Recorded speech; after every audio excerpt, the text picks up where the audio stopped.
Hello and welcome to another review of a film that I've seen on Mubi. This time I'm reviewing the film New Order, directed by Michel Franco. The review does contain some spoilers. This is my review.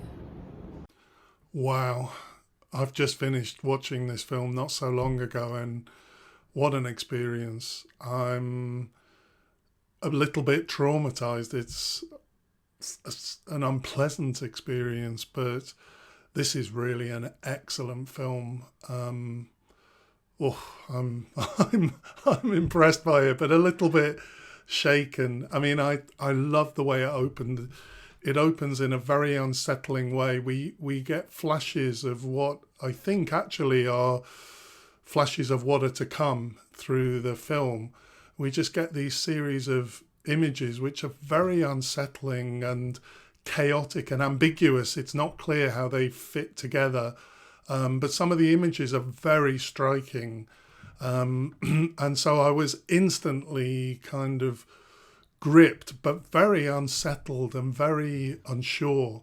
Then the film goes into a kind of calm period of a society wedding, but we kind of know there's something brewing because we've been given this kind of preview of what's going to come. So there is a sense in which there's a level of complacency at the wedding, that everyone's carrying on as normal, when in fact something really bad is about to happen.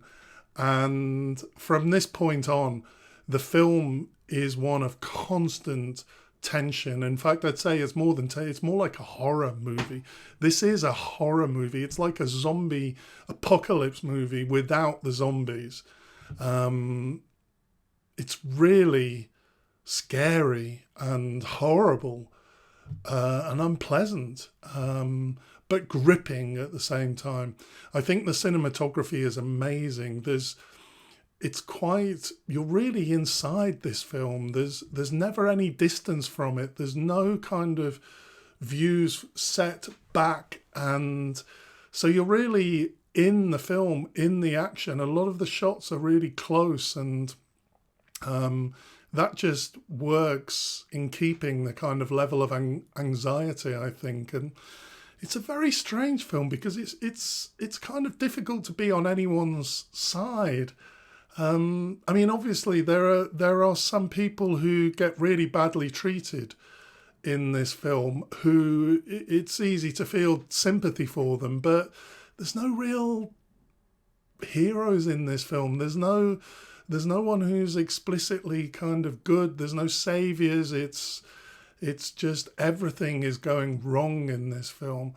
The one slight exception to that was that when the kind of revolution happens and the people kind of storm the wedding, there is a kind of interesting, that you almost get a little bit of satisfaction at looking at this servant who's being ordered around by these upper class people, smiling as she goes round with a bag, kind of collecting treasure and jewelry from the house. That's the kind of one moment where someone looks like they're winning, but that's tiny. Most of the film, it just feels like a constant kind of horror and terror.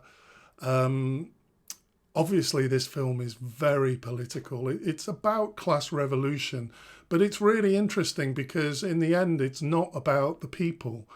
It does feel very topical, this film, in light of kind of populism and, you know, kind of exploitation of popular kind of agendas, because, you know, in this, the people don't win. The institutions end up exploiting the situation, and in fact the new boss, same as the old boss, it's